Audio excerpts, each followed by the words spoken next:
Hola, sean todos bienvenidos y bienvenidas a esta charla dentro de las funciones Post Experimental 2023, Experimental Film Guanajuato.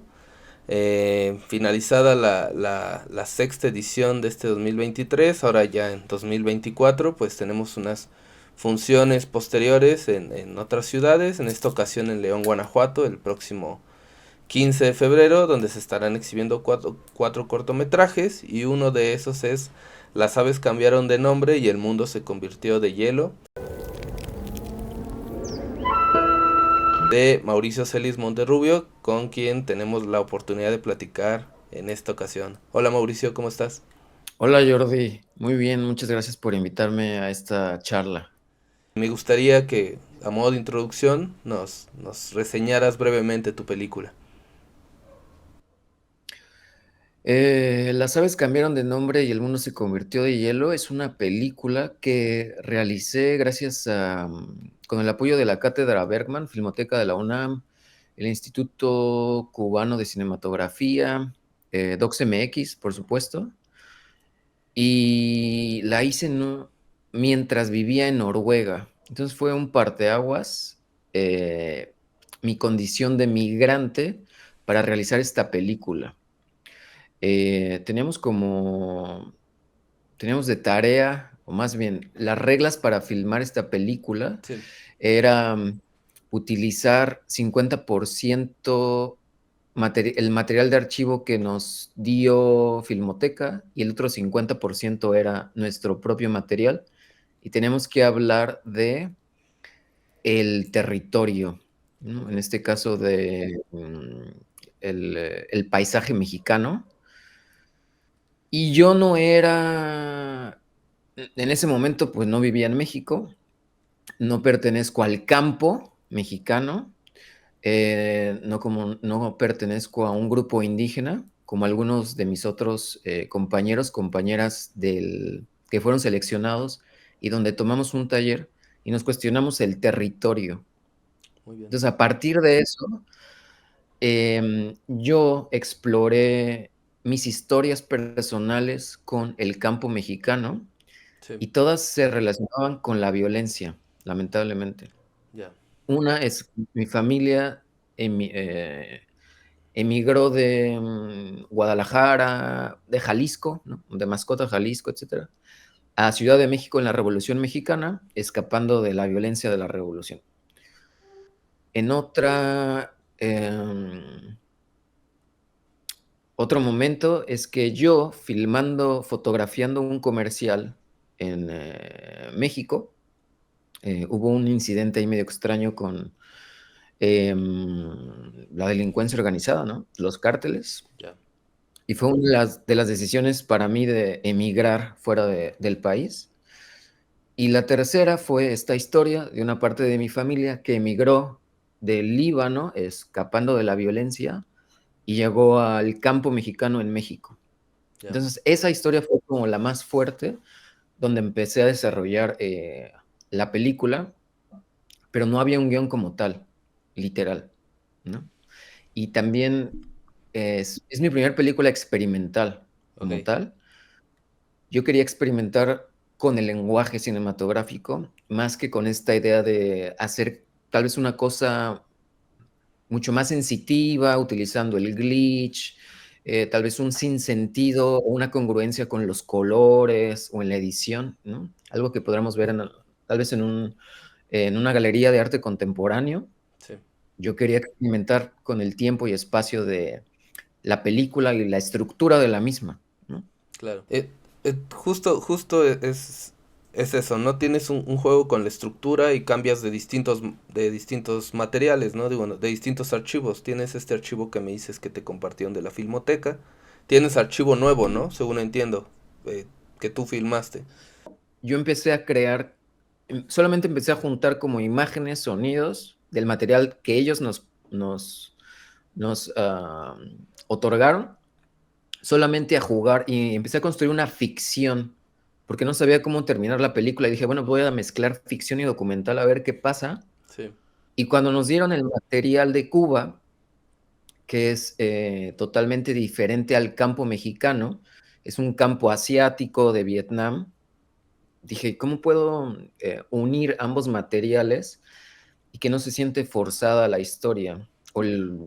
Ni siquiera sabía si había una historia, ¿no? Sí, ¿Cómo no, cómo hacer que fluyan, ¿no? Los diferentes contextos y la imagen?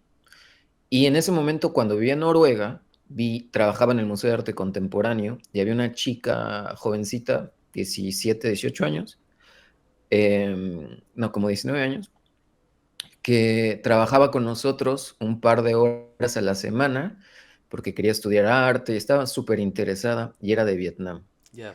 Y entonces yo le conté a Mian, que es la chica que aparece en la película, lo que estaba haciendo y si se interesaba en sumarse al proyecto, pero en lugar de invitarla como un personaje y yo solamente filmarla, la decidí invitar como escritora. Entonces ella es la escritora de Ok. la película también. Ah, qué bien. Entonces, un pimponeo de ideas sobre el primer amor, los sueños, la memoria, la migración, ¿no? Porque ella también es migrante en ese momento que vivía yo en Noruega. Ella emigró de Vietnam a Noruega y nos dimos cuenta que había como bastante fuerza en estas ideas de la migración y la nieve, que era algo en que ella y yo coincidimos Ujú. en que no conocíamos este territorio, Ya. un territorio hostil, frío, con nieve y demás. Entonces, Ajeno como que poco a totalmente a poco, sus orígenes. exacto, como que poco a poco la película se fue, para mí la película fue muy emocional, Ujú. muy visceral al editar, como al ir pegando imágenes, sonidos, y después se empezó a volver muy racional, ¿no? ¿Por qué estoy haciendo esto? Y como que ya pude unir diferentes ideas y con ella me di cuenta que estaba hablando de una dualidad, pasado, presente, hombre, mujer, frío, calor, tiempo, espacio, imagen, sonido.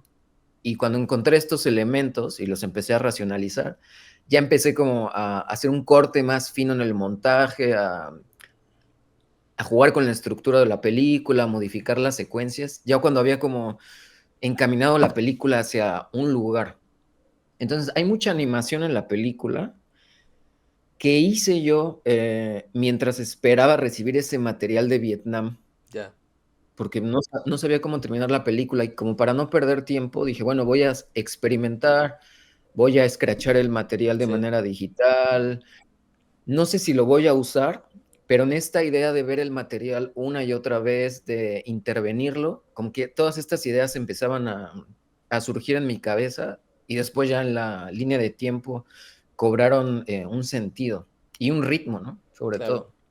Eh, Obviamente sin Mian no hubiera sucedido esta película. ¿Qué tanto, por ejemplo, dejas de lado lo que habías trabajado en otros cortometrajes que era un poco más esta estructura de montaje cinematográfico a toda la creación que lleva a esta película, el experimentar, tener el material, mien- intervenirlo mientras esperas otro material? Fue una experiencia sumamente placentera para mí.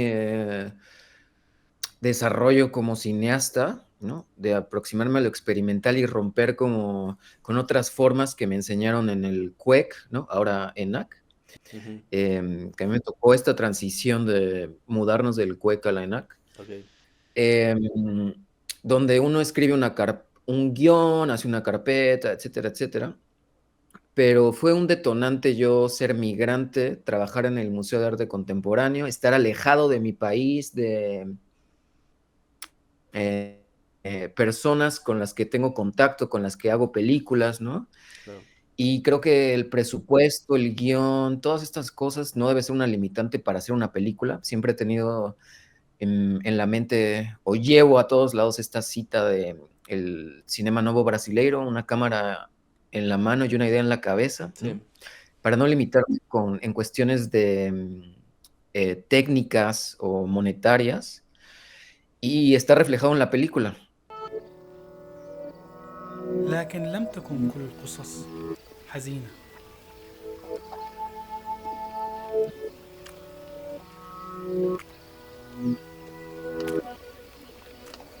May I begin by reading a little meditation to you of my own produce. It's called Life Only. In its nature, life is always coming into manifestation to complete all things visible. El momento en que empiezas a meter estos subtítulos que te narran la historia y que de pronto las historias de la imagen se separan un poco de la narrativa en los subtítulos, por ejemplo, cuando dicen que vayan al cine y todo esto, que me gusta bastante.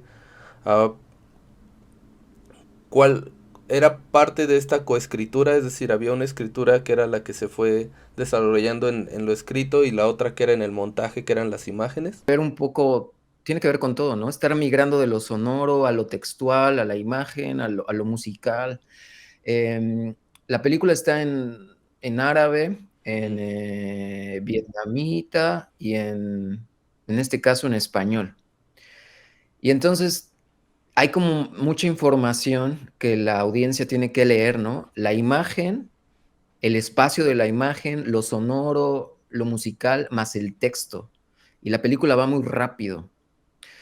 Y entonces doblar los subtítulos y tener como mucha información en pantalla iba a ser iba a distraer demasiado a la audiencia. Sí, Entonces, por eso decidí no doblar la película y solamente ponerle subtítulos. claro. Depende del país, al español o al inglés, em, para acompañar a la audiencia y que le sea más fácil descifrar el lenguaje de la película, mi lenguaje y la estructura de la misma, ¿no? Después esto de la migración, ¿no? Estar migrando entre tiempos y espacios, entre historias, entre ambientes, ¿no? Cuando tú abordas justo el trabajar con el material que te envían, ¿cómo te entregan el material? ¿Es una nube de material? ¿Es un listado de material? ¿Tuviste que estar ahí viendo y concretar ideas y seleccionar, sentir cierta afinidad por cierto material o con la historia que ya te habías, con la que empezaste? ¿Cómo fue esa búsqueda de ese Creo, found footage, ese trabajo de encontrar metraje?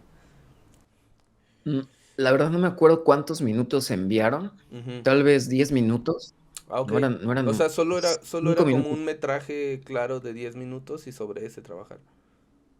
Era muy cortito, Ok, que ya estaba preseleccionado de alguna manera, ¿no? Nos ok, dieron como 3, no recuerdo los créditos, eran como 4 películas que ya estaban picoteadas y nos dieron como ciertos planos. Como yo no pude filmar o hacer la película que me propuse al inicio, pues desde cero fue más bien como muy sensitivo, ¿no? Esta imagen me llama por algo, no sé por qué. sí, ¿Qué película puedo construir a partir de eso, no? Mientras exploraba mis historias personales de relación con el campo mexicano. sí, Y fue una cosa mucho más visual, pero al observarlas, repetirlas, ponerlas en reversa, flipearlas, ¿no? Hacer, como jugar mucho con el material, eh, empecé como rápidamente pensar en mi propio material de archivo, que sobre todo es color, sí, que yo había filmado, si había algo, se veía como shots similares. Y poco a poco los fue encontrando, pero no sabía por qué, ¿no? En esta dualidad de presente-pasado, ¿no? Y poco a poco se fue como amalgamando el material que ellos me dieron con mi propio material, pero no había, fue una cosa personal, ¿no? Había unos shots estéticamente bellísimos, ujú, pero que a mi propuesta creo que no le funcionaban, ya, ¿no? claro. Es como, pues muy poética la película, ¿no? También. O sea, es algo que me gusta, que es narrativa, pero la poesía es otra línea que está ahí.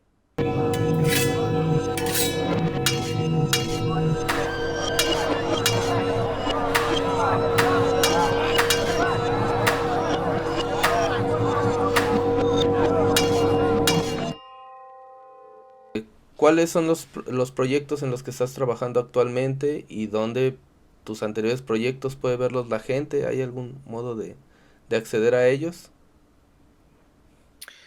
Ahorita, Jordi, estoy desarrollando un largometraje entre Dinamarca, México y Suecia que se llama Las Valquirias descendieron al infierno. Igual es un proyecto personal. Es otro híbrido, aproximadamente 85 minutos más o menos, que está en fase de desarrollo. Y tengo otros proyectos que están en mi página de Vimeo. No están todos, hay algunas cosas experimentales. Una que está justo ahorita se llama The Ground Biennale, que se está proyectando aquí en Dinamarca. Está en internet ahorita ese proyecto. Pero creo que están todos de manera privada, o la mayoría. Ok. Bueno, lo que puedan ver en Vimeo, pues ahí está. En Vimeo sí hay, creo que 2 o 3 liberados que se los pueden echar, pero es mucho más ficción. Súper. Bueno, e igual compartimos aquí tus redes en la descripción para que te sigan y estén atentos a tus próximos proyectos.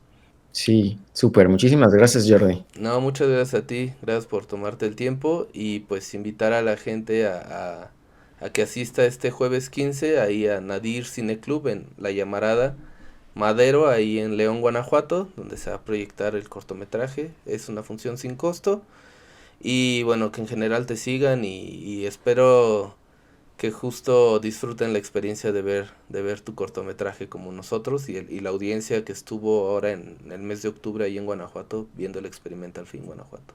¿Algún mensaje para despedirte? Muchísimas gracias, Jordi, por esta invitación para hablar con la audiencia, con el público. Disfruten la película, apoyen estas proyecciones independientes al Experimental Film Guanajuato y sobre todo larga vida al Experimental Film Guanajuato y a las propuestas arriesgadas. Viva el cine experimental. Viva el cine experimental. Muchas gracias. Nos estamos viendo. Vamos a tener más charlas aquí y bueno, los esperamos en la función. Chao. Chao, gracias, Jordi.